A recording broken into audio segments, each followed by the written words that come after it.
Y'all gonna hate me for this one. If Derrick Rose does not tear his ACL, he does not win a ring. He does not become a multiple-time MVP. He does not become the guy that you guys have made him to be on the internet. Young Godfather, no leash, no chain. I'm a dog, no collar. Puerto Rican flair, the mama tryna holler. Better step back for my wife. You have a problem. Chilling in France, I need that advance. What's good, family? It's your boy Young Godblow, the smooth operator, in your ear, making you wet. And I'm joined by my son, Jay Sean the Don, Jay Breezy, Jay Money, Jay Curry. Got to put that in his bio now. What's going on? And this is the FYTB podcast. I was probably like 8 for 50 yesterday. I don't think I could be called Jay Curry. I mean, you Jay Curry on a bad day. This is the first run, the first run of the summer. And nothing wrong about that. We're talking about something that you're not going to see for another 3 days. Yeah, so today's Thursday. We're shooting this the day before it comes out. I know, shame on us. We've been busy. Yeah, busy. But yesterday we had shot some more content for y'all. It's summertime, so we're getting outside. We're going to play basketball. So we shot some basketball content for y'all that y'all won't watch, but it's cool. And then it was fun though. We had a great time, and it was if you watch it, it's fun. Because it's hot, because it's basketball season coming to an end, we really wanted to get a basketball episode out there for y'all. So this whole episode is pretty much going to be basketball related. Yeah. A little preview for y'all. We wanted to have like an actual basketball star guest on the podcast today, but they act like they're too good for people. Like they don't be responding at all. Now it's schedules and it's all that good shit. Nigga, most of these niggas is knocked out the playoffs. Like, what are you doing? It'll be the 15th man on the bench on the Nets and the Knicks, bro. You in New York. Like, you got nothing better to do? So I'm going to read to y'all my parlay for tonight, since the game is tonight. We're going to start off by reading my parlay for tonight, and y'all let me know if I'm a hit. Today is Thursday, May 30th, by the way. So when y'all see this. And so what's going to happen is, right, I'm going to reach on my parlay.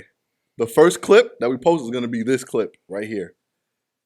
I'm not going to check my parlay. Y'all going to comment and let me know if I hit. I'm going to be mad. Niggas like, yo, bro, you won, you up. And I go check. Yo, we up, bro, we up. Shags, you bum ass nigga. So I got Dallas to win tonight. I think Dallas taking it tonight. I agree. I don't think Minnesota could beat them tonight. I think Kyrie gonna have 20. I got Luka for 25. Yeah. I got Cat for 15. After all that, I got that guy. Just 15 points. That's all I need, buddy. Got Nas Reed, the GOAT, for 10. Got PJ Washington for 10. I got Anthony Edwards for 25 points. $25 to win $400. Let me know if I hit. It's crazy how Cat been in the league for 9 years. We're gonna get to that. Don't worry about it. So talk to me about your finals predictions. Who do you think is gonna win the finals? Or go to the finals. Talk to me about who's going to the finals. Right? It's Boston and who else? Oh yeah, it's Boston and Dallas for me too. Mm-hmm. And I feel like that's gonna have. You think Dallas wins tonight? I think Dallas wins tonight. Yeah, and if not, they definitely win in the next game because it's coming back to Dallas. Mm-hmm. But I don't feel like Minnesota's going to have enough momentum to keep up. Okay. And plus, they're down 3-0. Statistically, no team has ever... No, like, they were down 3-0. Statistically, no team has ever came back from a 3-0 deficit. Right. So... That's what they said about Braun. Yeah, but them niggas had to play prolifically well. Yeah, exactly. So to even come back. And it wasn't like they was blowing them out the water. Them games was close. Yeah, exactly. And this whole series has been close. Hasn't been a single blowout games. Right, and I think that's why I also have Dallas to come out tonight. I think they win tonight. I don't think they even go back to Dallas. I think they win tonight and go right to Boston. I think that even though the games have been so close, Minnesota has been genuinely trying their best. They're getting great performances from Jaden McDaniels. They're getting great performances from Alexander Walker, Nicholas. That nigga, you know what I'm talking about. Yeah. SGA cousin. Yeah. They're getting great performances from him. They're getting great performances from Now Reed. How much more? Right. Like how can those guys keep doing that? You know, Right. like that's not their role. Jaden McDaniels scoring 20 points is not his game. Right. He can do it, right? But that's not his game. Alexander Walker, that's not his game. Nas Reed, that's his game. But like, you can't keep expecting these performances. So Ant and Cat is gonna have to show out, and they just they can't because the defensive scheme is for them not to do that. Mm-hmm. And Dallas is doing it so well, right. So I think that the last time they played, Luka didn't have a great game, and Kyrie had a bad game for Kyrie, right? Right. And they still almost won. They still was only down. They lost by 3, right? And they had a chance. Luka makes a free throw. They have a chance to win the game, right? So I think that with all that being said, I just think that Minnesota's best is not beating Dallas's best. So if Dallas comes out tonight doing their best, and that's sad because I had Minnesota to win the series start the series. Yeah. But the way that Cat played and Rudy Gobert playing is just not. It's not gonna happen. Yeah, I feel you need those two to play phenomenally well to win, and they're playing. And bad. honestly, I'm glad this is going the direction it's going because the significance between Celtics and Dallas right now would be pretty huge, considering like the players on the team. You know, Porzingis was on Dallas and Kyrie was on the Celtics. Yeah. I didn't think of that. Yeah, so it's gonna be intense. It's gonna be like, all right, I was on that team before, and I'm gonna knock that team off or lose to that team. So now the finals are set, and it's Dallas and Celtics, right? Yeah. What's your predictions? Who comes out on top? How many games? I say this is tough, man. Uh-huh. I feel like this. The Celtics are a better team, but they don't have Porzingis. Is Porzingis projected to come back for the series? They don't know yet. I think they just give him time to rest. I think he's fine. Okay. But because I feel like the huge difference would be like the big scheme. You know, like the bigs on Dallas. I feel like they play defensively very well, and I mean, you know, the guards and the forwards are the ones that really do great on the Celtics. But I feel like they're gonna like it's too much. Like, you know, there's two sides of the court. You know, there's the offense and the defense. They got to guard Luka and Kyrie, and they come back, and they love playing one-on-one ball. And I don't think that's gonna work in their favor. Keep talking about it. So I feel like because Dallas plays so selfishly, right? So selflessly. You got it. Right. Selflessly. I feel like they got the edge there. I'd probably say Dallas in 6. You say Dallas in 6? Maybe 5 even. Nasty. Depending on like if they could catch momentum early. I feel you. Yeah. We'll go the opposite. I think Boston is 6. Okay. I'll tell you why. I think that Boston plays a lot of one-on-one ball. I think that it's terrible basketball this season. I forgot who said it during the game. Might have been Reggie Miller, but it's like so visible how different their offense looked under Joe Mazzulla versus Ime Udoka. The offense is completely different. The ball does not move as much. Right. It's 2 guys stuck in each corner. It's Derek White in this corner, Sam Hauser or Drew Holiday in another corner, and JT and Jaylen Brown going to work, and they can kick it out to Al Horford. Worst comes to worst. Right. It just looks bad. It's really bad basketball. However, I do believe that if they could beat any team playing like that, it would be Dallas. And I think that you'll see a lot more schemes when Porzingis comes back. I think you'll see a lot more offensive sets, right? Because a lot of their sets just come out of timeouts. But I think that once you see Porzingis come back, they'll run a lot more sets. I hope, you know. I think that that's just better basketball to watch. But I just think that when it comes down to it, I know the Celtics get a lot of hate. I know that the world hates the Celtics, but they are a really good team. Yeah, they are. They're a really well-constructed team. They do a lot of things well. They have so many great defenders that can defend versatile defenders that can defend multiple positions. Right. And I really just think that there is no weak link on Dallas. From JT to Al Horford and Sam Hauser, like, even though I don't like Sam Hauser, but I think that there is no real weak link on the team. I think that Boston comes out in 6. Okay. And takes it. And I think that my finals MVP is going to be JT. I think that the world is going to hate it. You know, when the season first started, I did say my favorites to win were the Celtics, right? I did say that. If you guys go look at our Thanksgiving episode, we did all of our preseason predictions there. So y'all go check that out. We were wrong about a lot of things. We were wrong about a lot of things, but one thing we were right about, well, some of us were the Celtics making the finals. Yeah.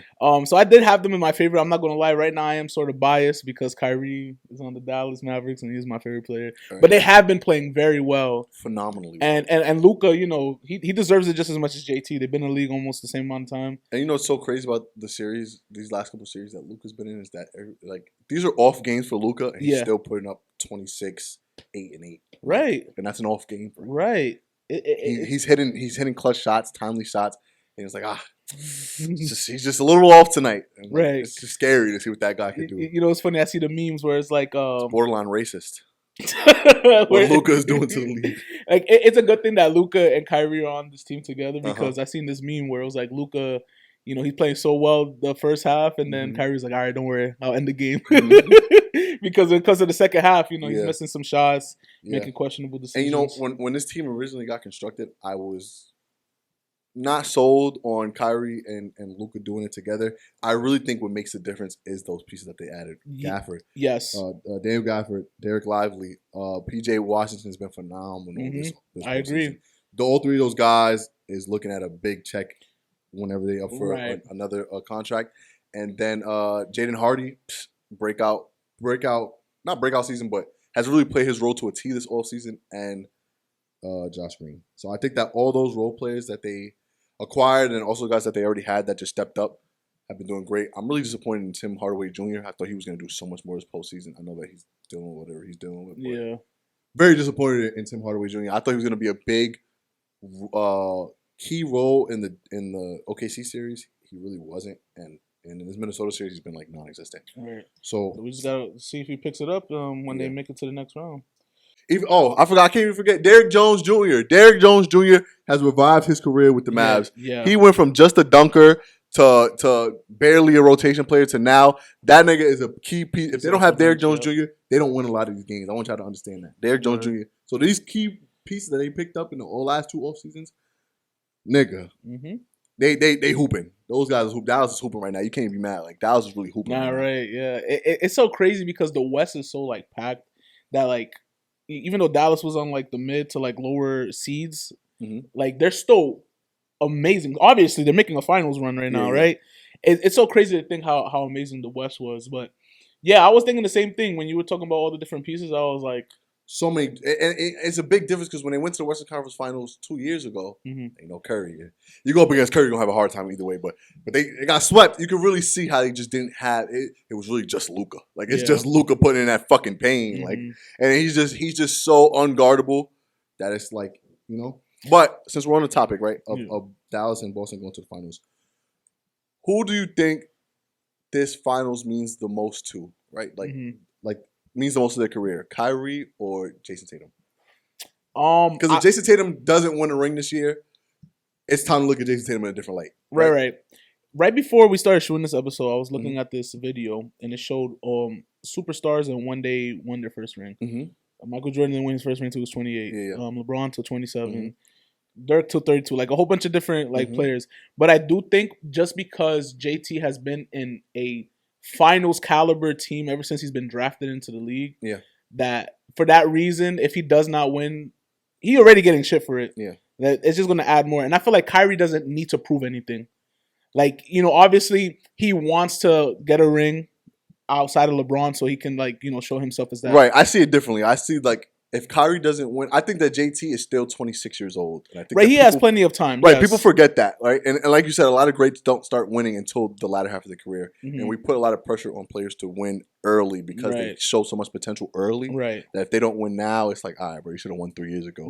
Nigga, 3 years ago, who was Jason Tatum beating? Giannis in his prime, defensive player of the year, MVP Giannis. That's a tough ask. Exactly. Right? So, with that being said, I think that Kyrie won with the greatest player of all time, right? That's no knock to Kyrie. Kyrie put in equal pain to LeBron in that series. And without Kyrie Irving, swap Kyrie Irving with any point guard in the world, including Steph Curry, that in 2016, and they do not win, right? I truly believe that. And Steph Curry is my favorite player. That hurt to say. However, right?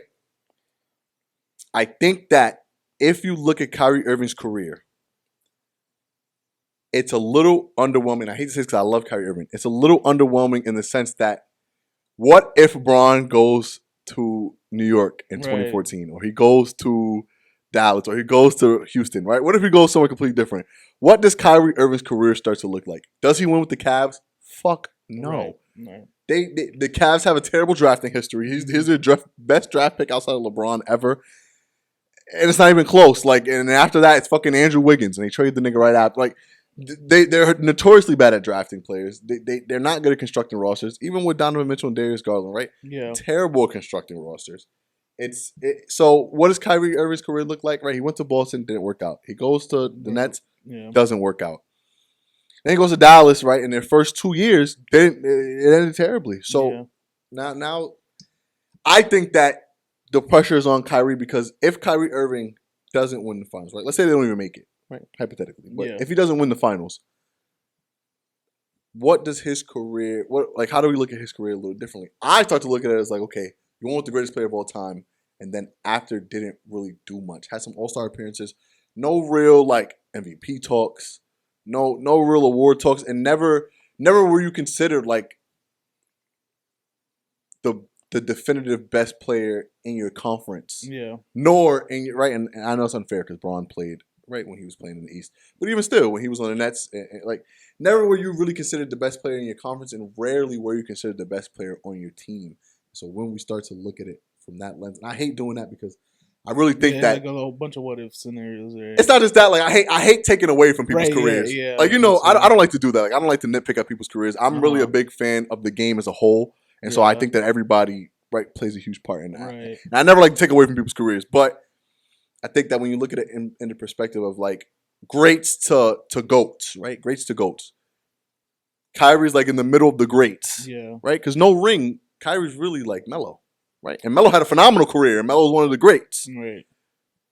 But then when you start to compare him to like the people that played this game at the highest quality for their whole career, like for years to come, right? You can't put him there, and that hurts because he had that potential from day one. Yeah. Kyrie Irving from 2011 forward was always supposed to be that guy. Like I remember when the conversation was him versus John Wall, right? And that's how long I've been watching basketball. Yeah. And niggas was like, oh man, like John Wall could defend, he could do that. I was like, are you fucking dumb? Like Kyrie Irving, nigga, give him the ball, it's going in the basket, bro. It doesn't matter what scheme you throw at him, nothing. Like so it really hurts me to say, but I think this ring means more to Kyrie than Tatum. Yeah, when you put it in that perspective, definitely. Because you're right. Without the one ring he won with LeBron, he just has a above average career in terms of like regular season. He won Rookie of the Year. That's it. And yeah. Did he win the All-Star game MVP? I'm trying to remember. Maybe. I'm not 100% sure. Actually, let's look it up. I don't want to be inaccurate. Right. Let's look it up. I doubt it. Yeah, because I'm thinking like outside of that, I'm trying to think of like a player to compare him to, because Melo was like the best comparison off the top of the head, but even Melo has scoring titles. Kyrie doesn't. Just one, and I don't like to bring up Melo's scoring title because he only beat KD by 0.2 points. So I don't really like to bring that up. Yeah. Because it wasn't like a definitive scoring title. We're like, this guy. Yeah, he did win All-Star game in 2014. I remember that. All right. Okay. Yeah. Because was it the one with the one in New Orleans? Yeah, the New Orleans. Yep. Yeah. Right. No All NBA first teams ever. Which right? You're going up against Steph. You're going up against Dame. Right. So you're going up against these other guys. But right. So now, right, when you compare Kyrie to a point guard like Dame, do you give Kyrie the edge, and why? Because he has the ring? I hear you. Right? Does the ring do it for you? I don't know. Dame hasn't really won much either outside of Rookie of the Year. But, It's a very interesting perspective because, I don't know, I remember like before Curry got into his Curry form. Stop it. Curry was always that guy. The only thing that stopped Curry was his fucking ankles. His own ankles. I felt like Curry was great, but like no one was really talking about him until 2014. That was the guy, bro. Stop it, bro. So like, Curry, even then, like I still like regarded Kyrie so heavily, and it's just though he was a refreshing breath into the game, just because of like his play style. But just all of that aside, like all biases aside, yeah, I agree with what you're saying about his ring, right? Right. Again, no knock to Kyrie. Right. Kyrie is one of the greatest point guards to ever touch a basketball, one of the greatest scorers to ever touch a basketball. Now, let me ask you, if JT doesn't win this year. Yeah.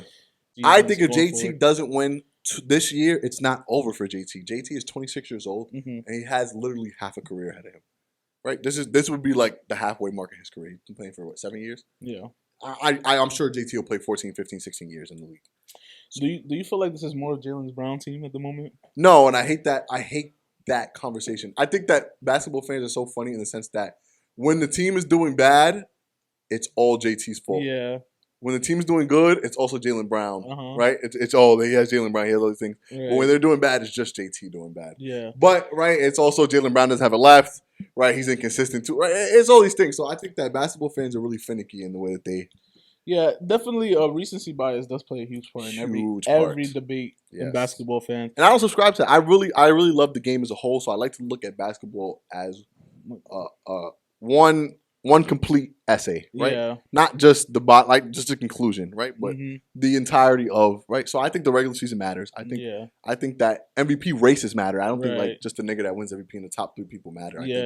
I think that like when you get a top 10 vote for MVP, I think that matters, right? Right. I think that right, because only one guy can win MVP, but not one guy is just significantly more valuable than the 10th guy who got voted. I agree. So, yeah, because in the regular season, JT was really putting on for the Celtics. This postseason, Jaylen Brown's playing way better. Yes. And I can even say way better. I'll just say he's been putting up numbers, but JT's like been right under him too. You have to understand, right? When it's you and JT, right? Jaylen Brown and JT since they've been drafted, aside from when Kyrie Irving was there for the 2 years, 2.5 years that he was there, right? When they were there, they were the primary guys. Yeah. You add a 20-point scorer in Kristaps Porzingis, and you add another guy who needs the ball in Drew Holiday, right? To at least facilitate the ball and or score when he has to, right? Right. He averages 14, 15 points a game. That's a decent score. And then you have Derek White coming into his own, who also can score the ball. It's hard to navigate all of that. Right. So when you just now figure out Derek White coming into his own and you add 2 more pieces in, that's a difficult ask, right? You can't just come out and be like, I'm going to score 28 tonight. And those guys do what they do. Like, that's not how it works, nigga. Like, you have to. Agree. Right. So with that being said, I give JT a lot of grace, right? Yeah. Because a bad year for JT being 27, 8, and 5. If that's your bad year, cool. Like, if that's you figuring it out, I want that on my team. Right. I want that guy on my team. So, I think that if JT does not win this year, he has more of a career left. Kyrie Irving's 32 years old. Yeah. Right? And I hate to say it, but we got 5 more years of Kyrie. Max. Before it starts dwindling. Yeah. I hear you. And I was saying, like, coming into this postseason, once I started seeing the Mavericks do good, I'm hoping for them to take it all the way, because this would... I feel like Kyrie's ring would mean more to him. So when you brought up the question of like whose loss would mean more, like I was thinking like Kyrie's win would mean more to him. But so when you put it to that aspect, right, in that point of view, like I do think yes, because now he's like, all right, I don't need, but then he has Luka on his team. And I know, like, he's like that veteran for Luka, so like he's kind of giving more insight to like the rest of the team. I see what you're saying. I think that the time for Kyrie to win a ring as the man is done. Yeah, right. Like, he missed that window, and that's fine, right? I don't think that's gonna be. It'll be something that they take away, like in basketball discourse for his career, but I don't think that they should. I think a lot of great players don't win a ring as the man on their team. Right?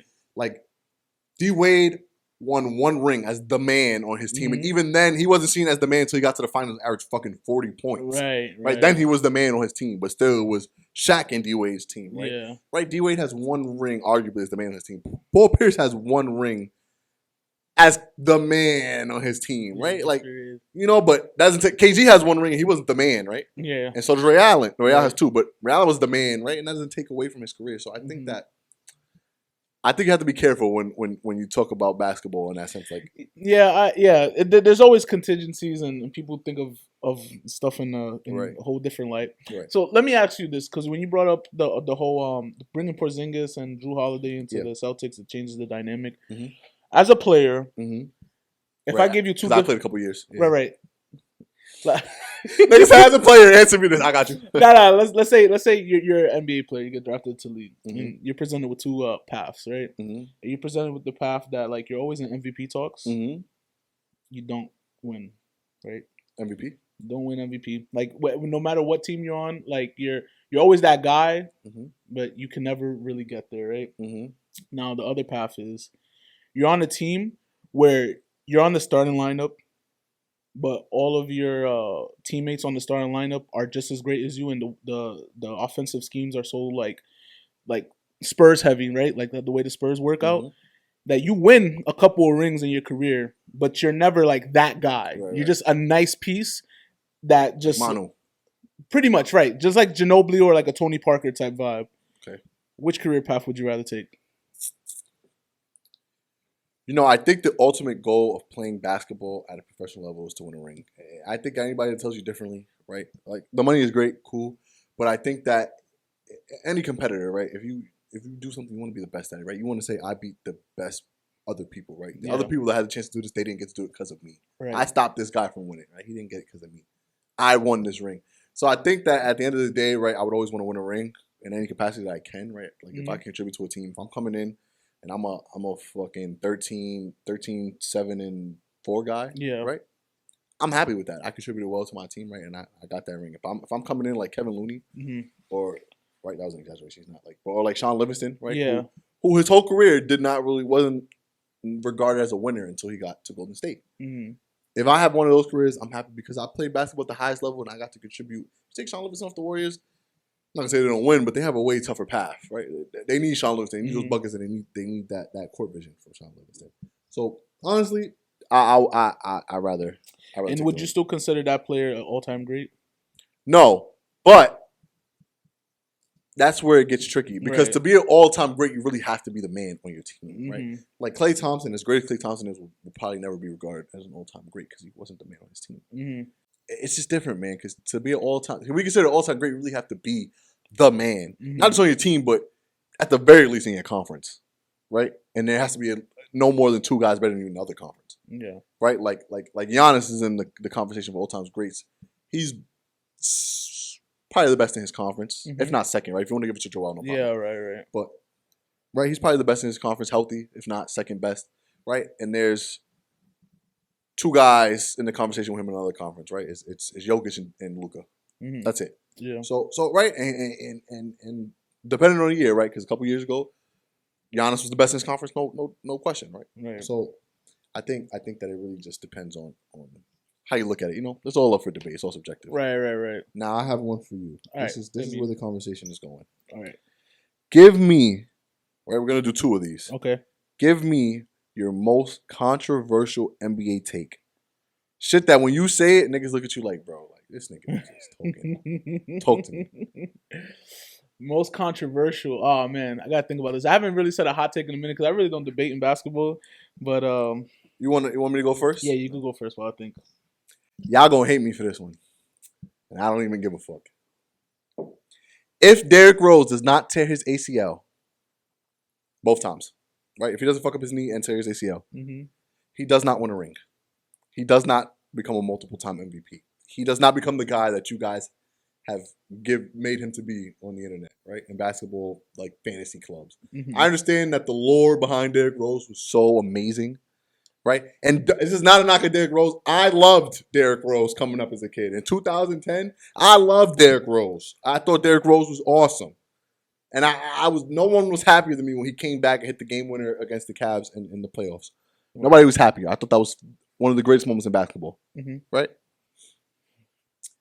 Derrick Rose does not become the fucking league-dominating guard that you think he does. And I'm going to explain to you why. It has nothing to do with Derrick Rose's talent. It has everything to do with the direction that the game was going in Derrick Rose's game. Derrick Rose could not shoot the basketball. I don't care what you tell me. I don't care what you say. Derrick Rose is a career 31% three-point shooter. When he won MVP, he shot like 29% from 3. He was a horrendous three-point. And at no point in his career, even after, usually when people have those injuries where it takes away their athleticism, they become better shooters. He didn't. He became a decent shooter. Derrick Rose could not shoot the basketball. On 5 of 10 tonight, he was making 1.5 threes. That's unacceptable. And the way that the game was going, you had to be able to shoot. I can name one team in the last 10 years that has won a championship with a non-shooting point guard. I'll go Rondo with the Lakers. But even in the Lakers series, he was shooting the ball well. He added 3-point shots, so at least he was a threat. So that you had to get out there and guard him, right? It's just not winning basketball, right? Your guard has to be able to shoot, right? If your guard can't shoot and they can and whenever you call the screen, they can run drop coverage and do all that against your guard and win a game, right? Like if they can live with your guard shooting, that's not championship basketball. And I'm telling you right now, Derrick Rose has not been the guy. I'm so sorry that you had to hear it from me. He wasn't gonna be a 32 a night scorer, 3 rings, a ring. Like he wasn't. And that Bulls team, right? Even after they added the shooters, right? Because originally Luol Deng as your primary shooter was not going to win you a ring. And they had Kurt Heinrich, and later they added. Did they have Kyle Korver? Yeah, they have Kyle Korver. Had Kyle Korver, and then later they added Mirotic, the nigga got his jaw broken by Bobby Portis. Yeah, I think that was his name. Right, so they added some shooters, but even then, still, It wasn't enough. They weren't gonna like the team wasn't constructed to win. They wouldn't have won a championship. I'm Yeah. sorry. I hate to tell y'all, they wouldn't have won one. That's my hot take. And every time I say it, people look at me like I don't know basketball. But he just Derrick Rose wouldn't have been that guy. He would have had a career similar to Russell Westbrook. I don't think that's a bad take because with Thank stuff like that, like like you said, the league was going in a very 3 heavy transition. Now, if Derrick Rose played in 2002, oh my God, he'd probably have 4 rings. It'd be great. It'd be awesome. Yeah, but yeah, after the increase in 3-point shooters, he just couldn't keep up. He wouldn't have been able to keep up, and it just sucks because he is a great player, and I think he deserves one, right? And I would love to see his career play out without injuries. I don't think he would have got over that hump though. For me, I don't really have a lot of controversial opinions. I just have really strong opinions that people may or may not agree with. Go for it.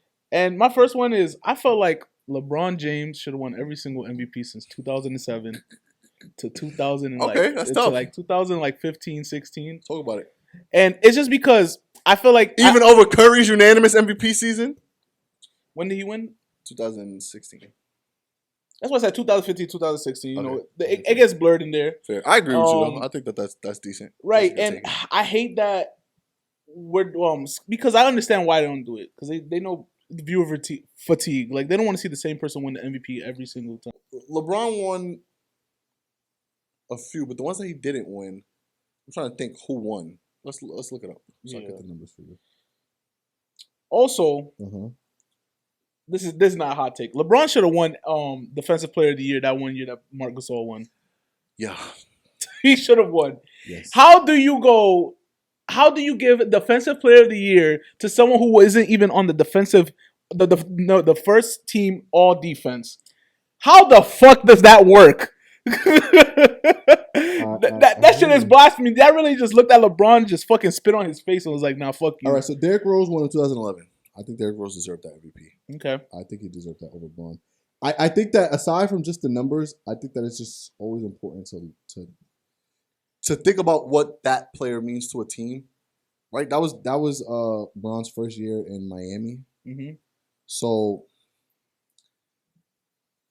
when you put it in the scope of like they won 50-something games, probably 60 games.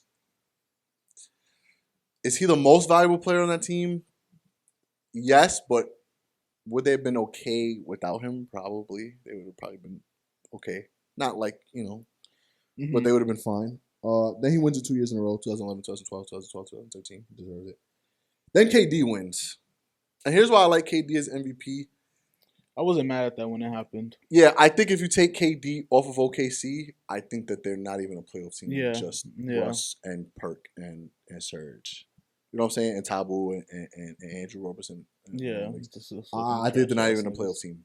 So I think that he is MVP. And I think that's the year he won the scoring title. Yeah, I believe so too. Because that's the same. Kidding. Wasn't that the same year they went to the finals? No, that was the year after they went to the finals. Oh, okay. 2 years after they went to the finals. That was Bron's first ring in 2012. They beat them.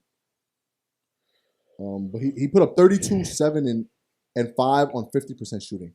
I think that's so insane. Yeah, that's literally, that's not even real. I'm not mad at that. I can't do that in 2K, a game that I like. It's a video game, and I can't do 32 points on 50% shooting is literally video game numbers, and 39% from 3 on the time where people weren't even taking that. Like the 3-point era had barely started. Right.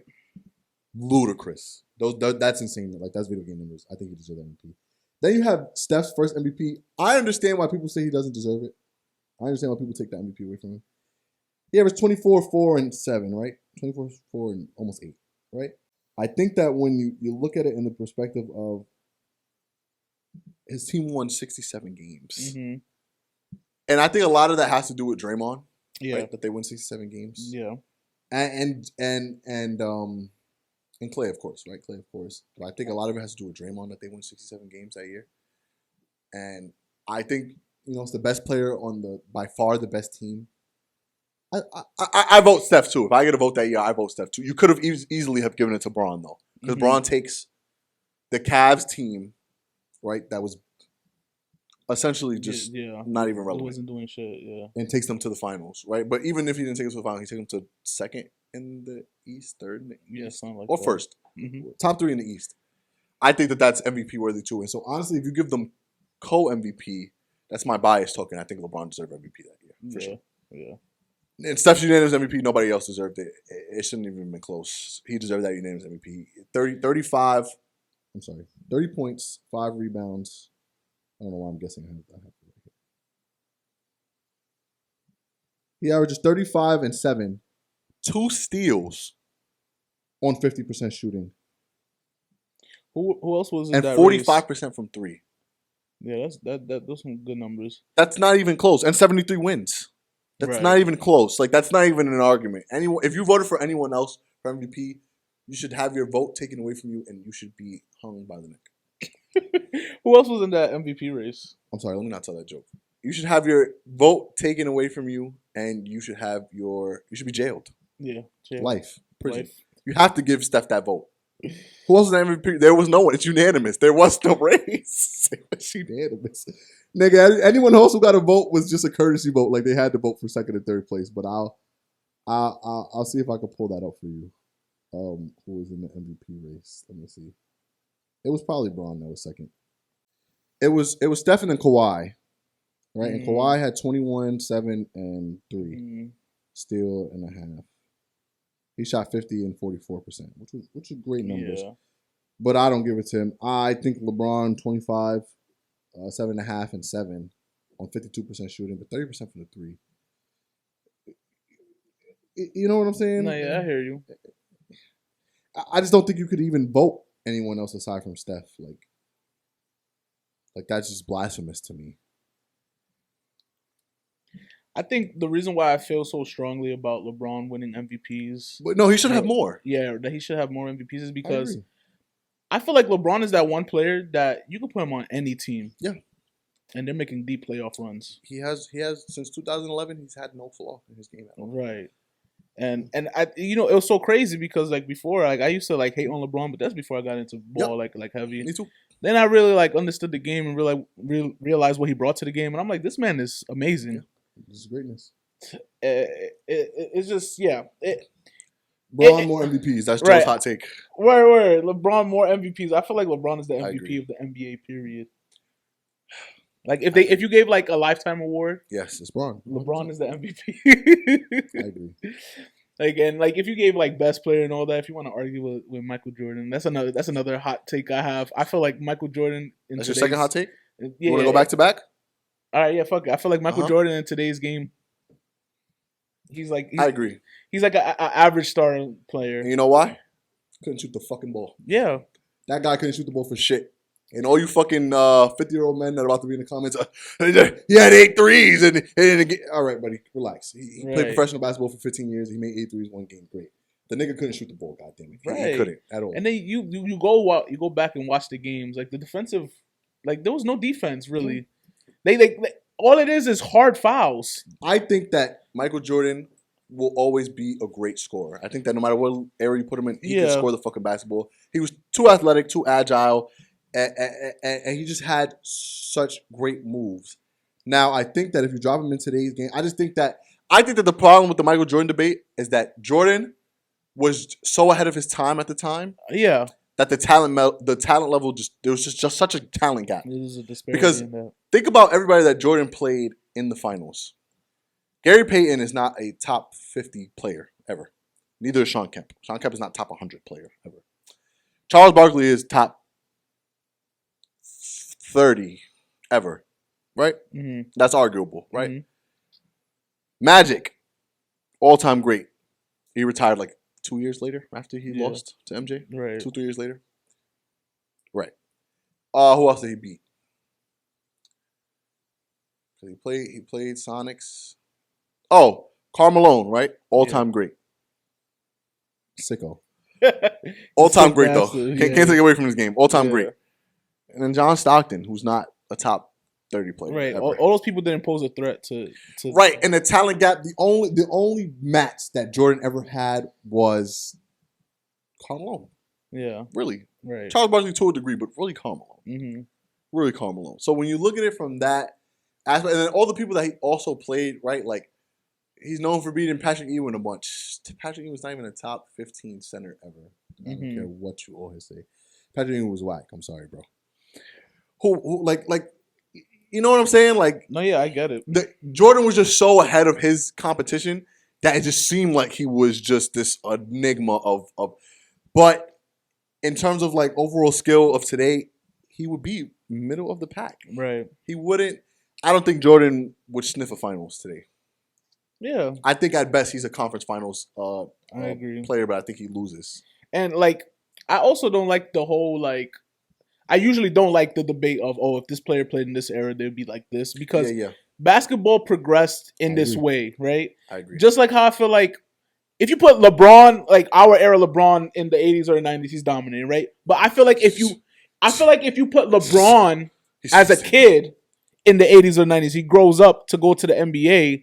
I don't feel like it's the same because they play ball differently, they grew up differently. You know, like you know, like I mean, if LeBron was born in the 80s and 90s. Right. Like, no, that's not what I meant. He was born, I gotta know he was born in like 84 or whatever. Like, right?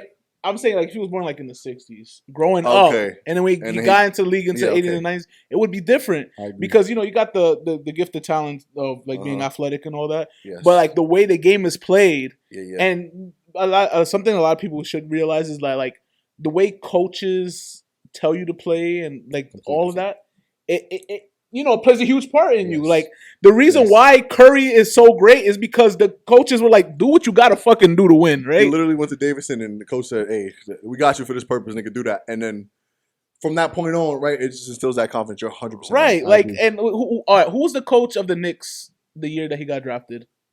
LeBron? Curry. So since we Curry? Yeah. I don't know, he had a revolving door Knicks coaches. Right.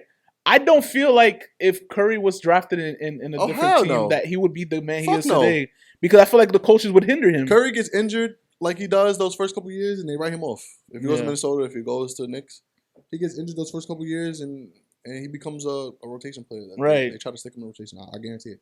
Of course, 100%. Yeah. They were looking at trading Curry over Monte. That was going to keep Monte and trade Curry, bro. Yeah, think about the fucking grave mistake that would have been. Mm-hmm. No knock to Monte. Monte was a fucking bucket. And you know, now that you reminded me, that was another controversial take I had. Now this is an actual hot take. I feel like if you put like 60% of like star or like above average point guards in Curry's position, they would probably play not just as good as him, but they would have, you know, I have a strong opinion on because they're NBA players, 100%, right? They're better. They're the 1% in the world. I feel like if you give a top 1% player the okay to play how they want to play, that they could be there. But I know like work ethic and all that goes into play, and Curry has a very good work ethic. Fuck all that. No man on this planet could do what Stephen Wardell Curry has done in that position. I'm gonna explain to you, right? My opinion on your hot take. The nigga shot 45% from three, and that's regular for him, bro. The gravity, I think not. All jokes aside, I think that what it really is for Curry, I think that the attention that you have to pay to Curry is so drastic, right? Everybody has to be paying attention to him because when he comes off the screens, right, when he's running around the court like that, it's not just the guy chasing him, right? Because once he sets that screen, the guy who's guarding the screener has to now pay attention to Curry, right? Because if he doesn't, that's an open three. The fucking guy who's guarding the ball handler, right? Because what they like to do is they set that off screen for Curry. If that doesn't work, they come around the ball handler, hands off to Curry, sets that screen. If the guy who's guarding the ball handler is not prepared for that, Curry's getting open three. So he just requires so much attention. I don't think there's another player in the entire game of basketball ever in history that has required that much attention, aside from maybe Kevin Durant. If you put Damian Lillard in the same team as Curry and gave him the same, like, he pretty much plays exactly the same in the sense of like he's gonna pull up wherever he wants to pull up. I think that the shooting ability is barely comparable, kind of, right? I don't like the Dame debate because people say, okay, well, you know, Dame in Curry's position. First of all, Dame chose to stay in Portland all those years. That was a mistake, right? But Dame's numbers were equals to Curry. And Dame had free reign on Portland. Dame could chuck up 30-something shots a night. He didn't, but he could have. Some nights he did, but he could have. And no one bats a fucking eye at Damian Lillard because who else is taking those shots? CJ McCollum? Right. So Nurkic? So that's what I mean. Like, if he had like a Clay and a Draymond and all those pieces, don't you think he would have I don't think so. I don't think so. Well, I'm sorry. that's my hot take. Like, if you guys Okay, I want to hear you. comment, like, what you think about that, I feel I like if hear you put I any hear you. great point guard that demands attention already Mm-hmm. on a team like the Warriors and given the okay, the green light, the way Curry has, I feel like I'm not saying they're going to win 4 rings, but they'll make a lot of noise in the league and win Right. at least 1 or 2. I hear you. Right. Okay. I think if you put Dame on Golden State in their prime, I think that Dame wins 1 or 2. Right. I think that if you put Curry on Portland, they make the Western Conference Finals more than one time. I'm telling you right now. Okay. And they don't get swept. That's crazy. Like, I think that we're gonna get into that later, but I think that there are certain players that deserve a lot more criticism than they actually get. Yeah. And I think Damian Lillard is one of them. I agree. I'm not a Damian Lillard fan by any means, and I think he deserves a little bit more criticism than he gets. Now, in addition to that, my second hot take. I'm sure you've heard this one from me before. I think that every day, if you really like basketball, I think if you're a basketball fan, that every day you wake up, you should brush your teeth, right? Pray, and as in your prayer, I think you should say, "Thank you, God, for allowing Kevin Durant to join the Warriors in 2016 until 2019." I think that anyone who hates that Kevin Durant went to Golden State and tries to take away from Kevin Durant is wrong. That's my hot take. I think that we should praise Kevin Durant for going to Golden State. And so outside of being a Warriors fan, why should someone? I'll explain. Yeah, I'm not a Warriors fan. I'm a Curry fan. Okay. I'm not a Warrior. I didn't grow up a Warriors fan. I grew up a Pacers fan, right? I know I got the Knicks jacket on. I grew up a Pacers fan. Mm-hmm. Right. Here's my true, honest belief. What the Warriors did with Kevin Durant is so special and is so difficult to recreate that every single time that the Warriors were a blueprint on how teams should play with multiple superstars, or how teams should play, period. Right? And I think that is truly one of the most unbeatable teams of all time, the greatest team ever assembled.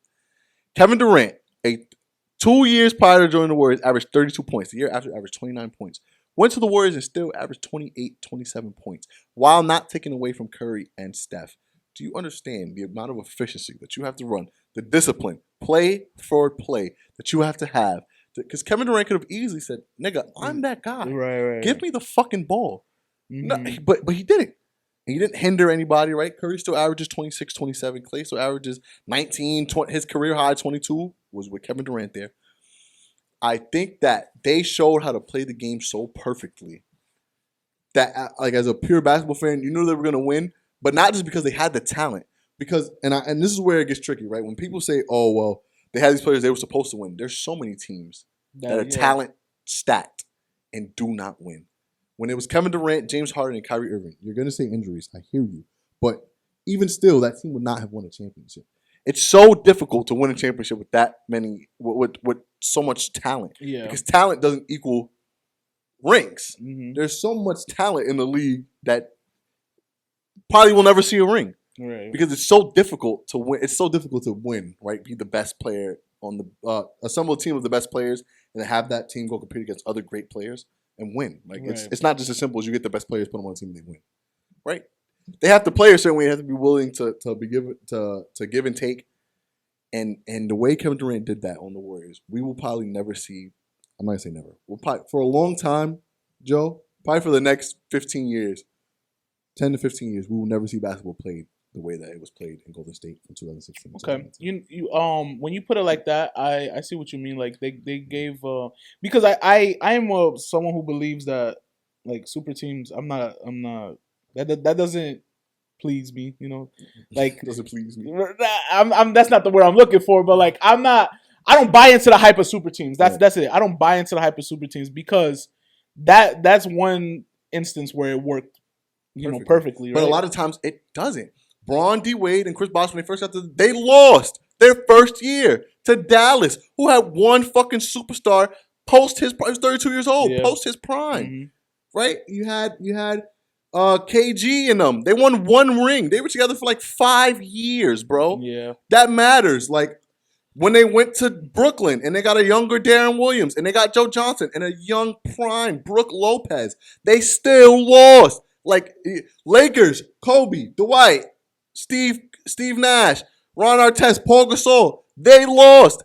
Like the talent does not equate to what you're gonna say. James Harden didn't have help, but he had prime Dwight Howard, post a back injury, but prime Dwight Howard. Yeah.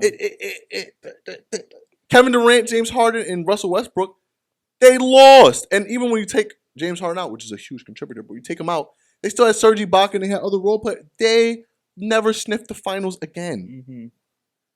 That matters. That really matters. So when you look at it like, okay, how could you take away these rings when it's still hard? Just because you have great players around doesn't mean you're gonna fucking win. That shit is hard. When Kobe and Shaq added Karl Malone and Gary Payton, they fucking lost. Yeah. Like it doesn't matter. You can have all this talent.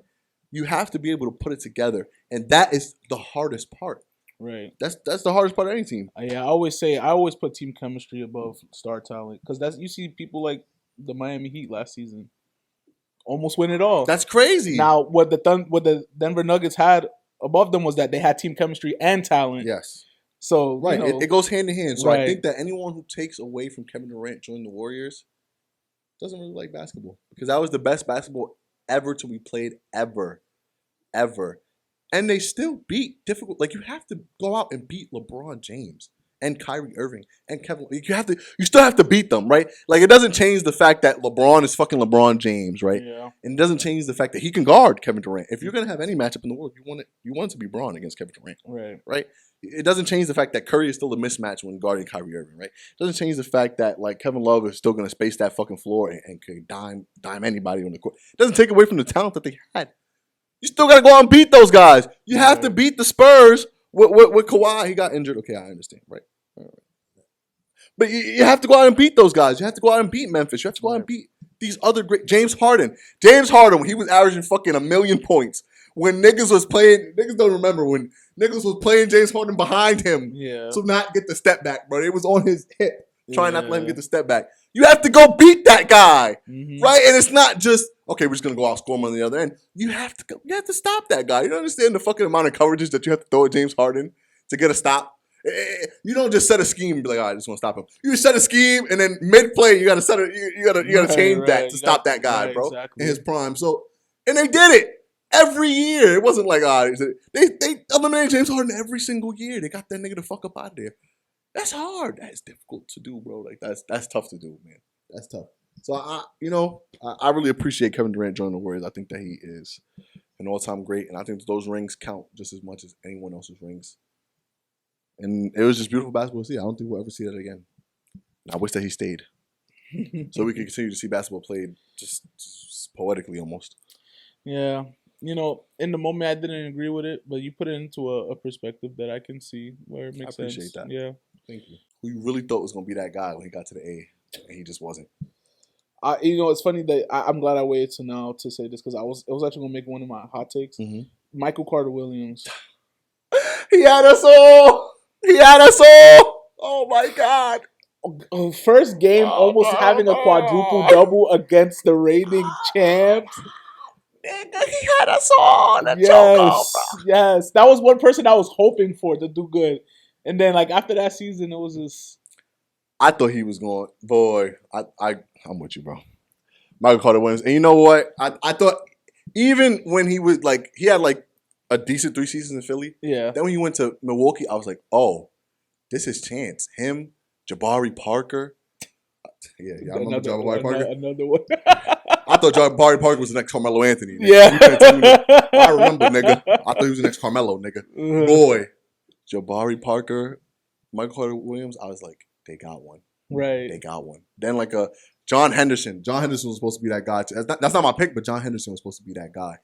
John Henderson, Michael Carter Williams, Jabari Parker, a young Giannis. I thought Giannis was going to be like a 15 and 12 guy. A young Giannis. They were supposed to have it all. I thought that was a dynasty right there. I seen it. Right. I was like, this is a dynasty. They're gonna do it all. Mm-hmm. Yeah, that shit's pain. Poor MCW. Right. Like to this day, I always like quote this guy and everything, and like a lot of stuff I do and like this. He had it, bro. Yeah, man. I'm gonna go. And to this day, I think he can still do it. Okay. Lonzo Ball, man. Oh yeah.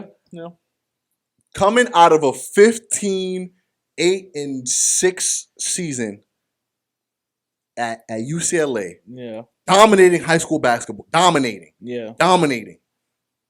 Like dominating, bro. Like they was nasty, bro. Mm-hmm. They was nasty. Coming out, dominating high school, doing well in UCLA. Right, the De'Aaron Fox comparisons, I understood it. I was okay. That's a great rivalry right there. I thought that Lonzo Ball was gonna come to the A, and put all that to bed. And you know what? His first game in the NBA was rough. His like second or third game, he had a great game. Yeah. I'm not sure if he scored 30, but whenever he scored 30, I was like, you see his rookie. I was like, you see, he's gonna do it. Yeah. And I think that the expectation of Lonzo just didn't match his game. I think people thought he was going to grow into more of a scorer than he did. Right. I think that everything else in his game panned out, right? He's a phenomenal passer. Mm-hmm. He's a great defender. Yeah. I think that all those other aspects of his game panned out. I think that people thought he was going to be a better shooter than he is. He's not a great shooter. He struggled with his shot early. And we changed his shot. He got a little better, but, it's hard against that rhythm and then the constant injuries, right? So I get it. Right. But I thought that he was going to come and really just shut the game down. I thought he was going to be the guy on his team at first. And then as I saw that probably wasn't his role, I thought he was at least going to be the second or third guy. Lonzo, what could have been? Nah, honestly, I was really excited to see what he would have done in the Bulls with Zach LaVine and DeMar DeRozan. Even on Pelicans. Yeah, even on the Pelicans with Julius Randle. I think that there's no team that he goes to today, and he makes them worse. No, I agree. Lonzo is my favorite ball brother. I feel like a lot of the stuff in his rookie year was definitely because his dad too. it kind of just hate to see somebody have a great dad. I saw LeVar. I saw my dad. I was like, oh, my dad would say the same thing. He's an amazing father, but it put him under a microscope. Yeah, and like everyone just like wanted to shit on him. Whatever. And that shit happened. And the injuries were super unfortunate. All the brothers are injury prone as shit. But I do hope, he got a donor with his fucking tendon. I hope he comes back. I really want to see him on the same team with his brother, and I really want to see Jello. I want to see all three of them on the same team. I do want to see Jello in the league too, and I want to see them all wild out. Because, okay, I understand Jello is not a starter on the NBA roster, but he's a decent rotation player. Right. He can fill the same role that a bunch of players fill. I always felt like he should have been in the league. And then when he went to the Hornets G League team, the Swarm, and they were gonna put him on like a 10-day or whatever, and they just said, "Oh, now fuck you." Yeah, I thought that was crazy. You know how that shit goes. I thought that was crazy. He definitely deserves a chance. League. Yeah. You know how it goes. I think he definitely deserved a chance, and he didn't get a chance. I agree. All right, we're gonna run to a different game. All right, what's up? Like we talked about, right? There's only one ring at the end of the season. Right. And so at some point, right, not everybody can win a ring. I'm gonna list some players. Yeah. You tell me if you think they'll win a ring and how long do you think it'll take them to win. Okay, cool. Right? Should be fun. Ja Morant.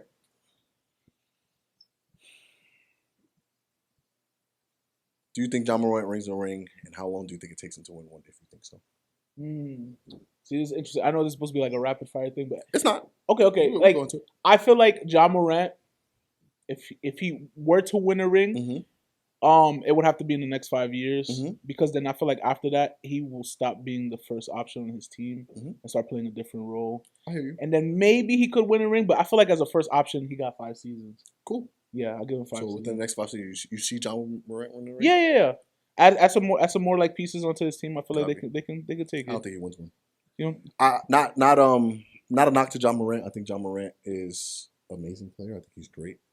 I think that Ja Morant ultimately gets put in that Derrick Rose box if he's not a great shooter. I think that he still has time to develop a shot, and I think he will develop a shot. I just don't see him. I don't see him winning a ring, and also I just don't think I think he's a terrible defender as well.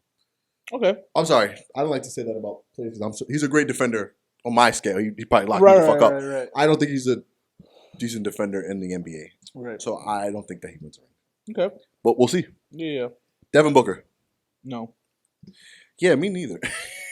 Just keep that one short. I don't think Devin Booker wins. No, I don't think so. And I'm gonna explain why. I feel like he has a very loser mentality.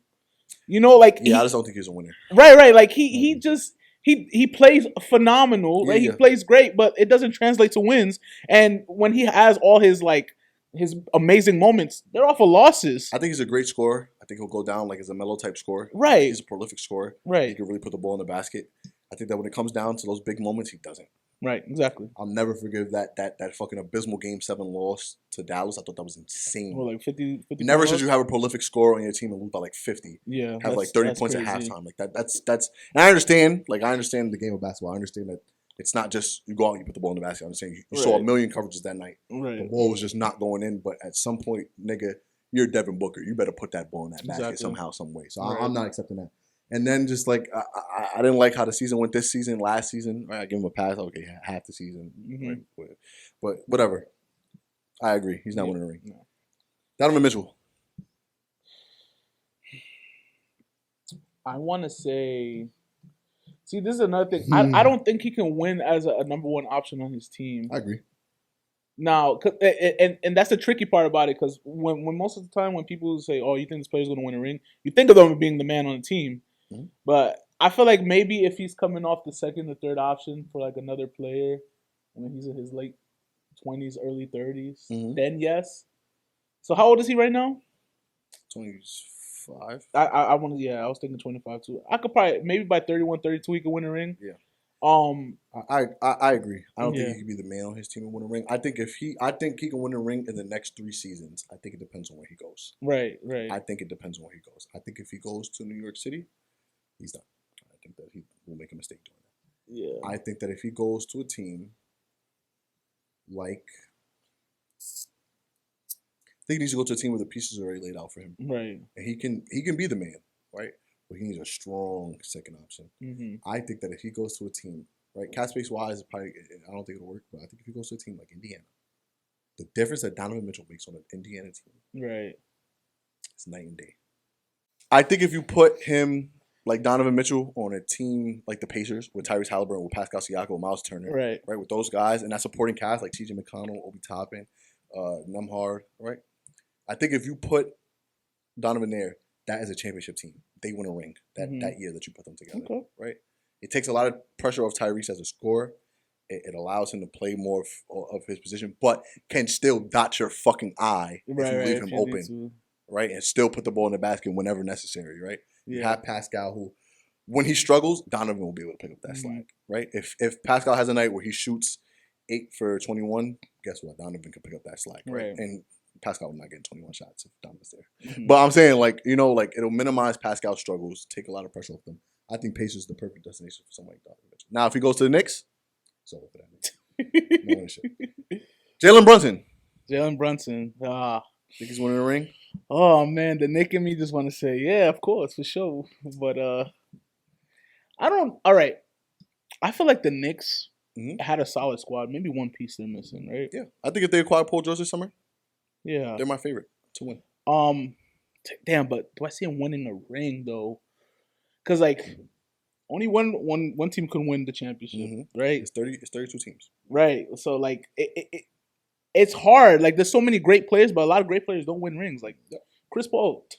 It's so funny that you said it's a lot of great players, and we're talking about Jalen Brunson. That nigga's not a great player, bro. He's getting there though. Nigga, I think. Okay. How old is he? 25, 26? He's 28. He's about the same age as Jason Tatum. Yeah, niggas forget that. I don't think. 27. I'm sorry. He's 27. I don't think Jalen Brunson's going to win a ring. I don't think so either. Yeah. I think that the hype around Jalen Brunson is awesome. I think that, right, recency bias plays a huge part. We have to remember that Jalen Brunson is doing all this as the sole scorer on his team. Yeah. Right? The sole guy that can score the ball. Right? And right next to him is Dante DiVincenzo. So, right? And there's no knocking Dante DiVincenzo. I love Dante DiVincenzo's game. I think he's amazing. But he has no real scoring option next to him. If he doesn't score 35, the final score looks like 70 to 110, right? So, like, he has to score 35 for them to reach that 100 mark. When you're getting all the shots, right, obviously, okay, you're gonna, right?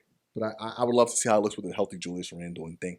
And I don't think that they have the same success, right? But yeah, you know, I can see the Knicks being one of those teams that if they keep the core that they have now and add a good piece, like in the next 5 years, they may like sneak win with championship. I think so. Like, there's always one of those teams. I agree. Right?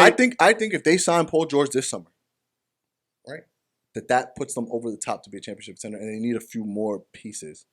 Right, I think Bogdan was a great pickup. Yeah, I think they need another solid bench player, and I think they have some great pieces. I think they have a good squad, and maybe replace Hartenstein. I like Hartenstein, but I don't think that you feel like that could be a better do well there. Yeah, I think that he should be more in the Mason Plumlee role. They have him on the Clippers right now, and he's not. Yeah, Joel Embiid.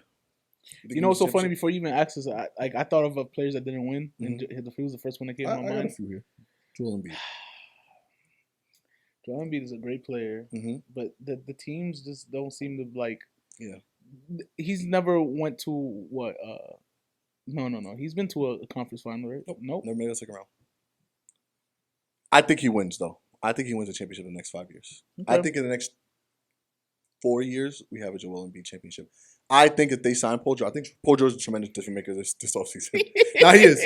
He's the superstar to have, and Paul George needs to have a ring. Like he deserves a ring.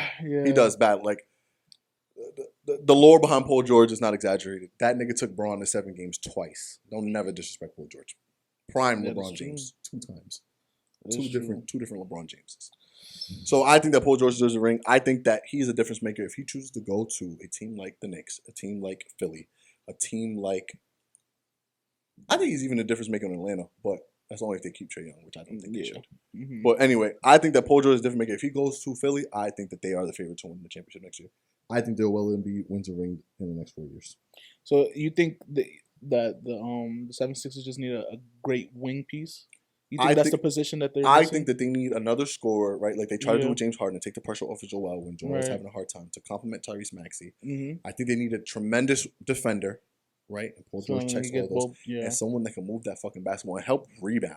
Right. Oh my God, was the rebounding abysmal this offseason. I was never more disgusted in the team. Because you know how I feel about rebounding. Like, right. I think defense is important. I think the most important stat on the floor is rebounding. Because if you don't get that rebound, you don't get the stop. Right. Right? If you allow second chances, that's losing basketball. I think rebounding is by far the most important stat on the floor. And so the rebounding I saw this offseason was absolutely disgusting. Paul George is a great rebounder for his position. I think that they need to add him. And of course, some additional pieces, right? Of course. But I think that they're 2-3 pieces away from being a favorite in my eyes. Right. So I think Joel Embiid wins the next 4 years. Next 4 years? Okay, I could get behind that. Wemby. Yes. You think Wemby wins? Oh, I don't know how many seasons it's going to take because the Spurs need to get better. Yeah, I think they know, though. I think they're hasty. Yeah. I think people want to play with Wemby. Right, exactly. I see them getting, like, really good in 3 seasons. I had 3 seasons in my mind. We're going to go 3 seasons, Wemby wins a ring. Yeah. I agree. I think he wins an early ring. I think he wins an early ring and then has a gap period where he doesn't win and then wins a few. Yeah. Cade Cunningham. How old is he now? 24? 23?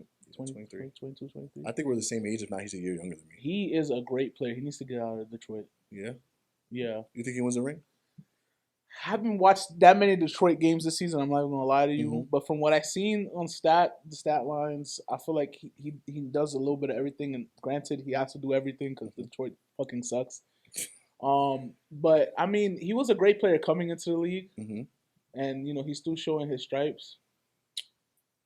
Maybe he could pull one of those like late bloomer. I mean he's there already, but like late bloomer superstar type vibes. Okay, maybe. I think Cade Cunningham wins the ring. I think he wins it on Detroit. Okay. I think that Detroit is setting up to have a really good team. I don't think Paul George going there will be the difference maker for Detroit. I think that they're still an AFC. You're keeping Jalen Duren, right? Jalen Duren has to stay. Okay. Who else? Ashore Thompson has to stay. Yes. Cade Cunningham has to stay. Yeah. Jaden Ivey has to go.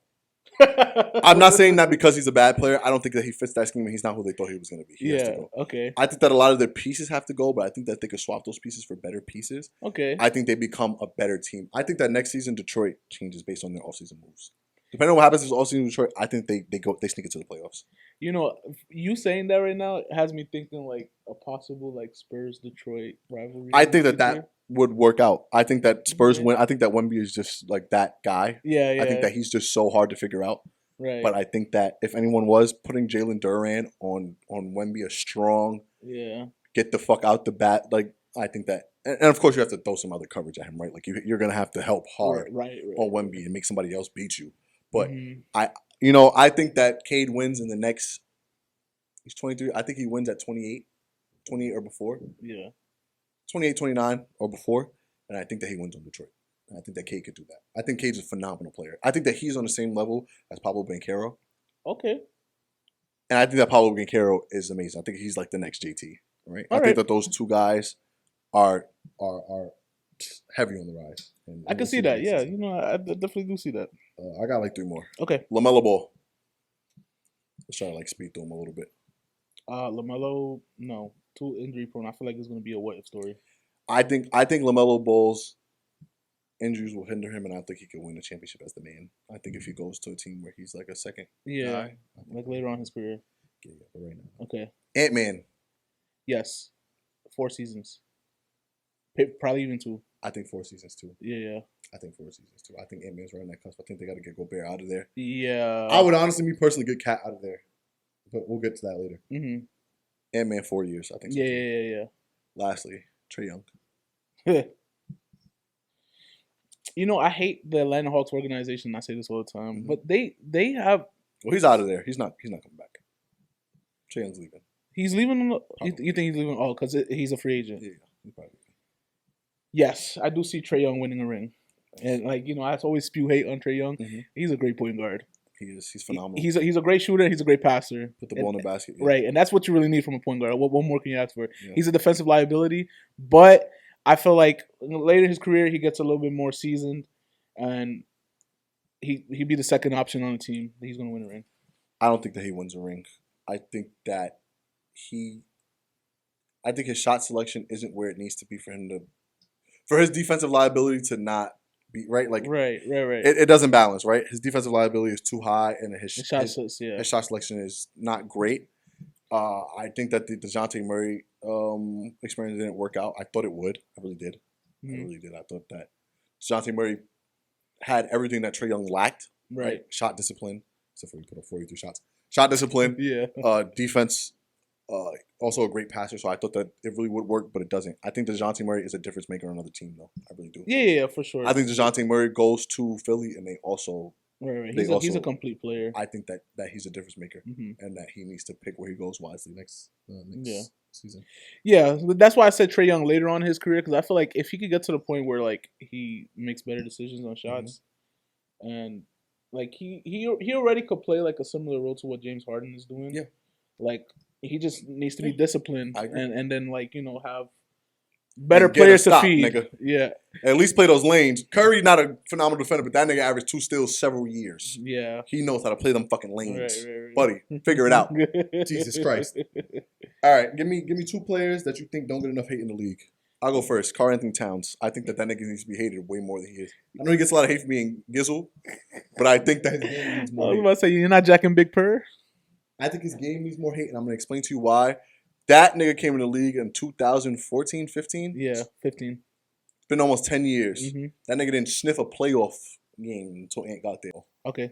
Who doesn't get enough hate? Damian Lillard. And I said that earlier, but... Yeah, he doesn't. He doesn't get enough hate because, like... nothing. Right. He's done nothing. He's done nothing. And then when he came to the Bucks, I knew that the Bucks was not going to win anything. Yeah, I did because it's like... Even besides the fact that, like we said earlier, team chemistry plays a huge part.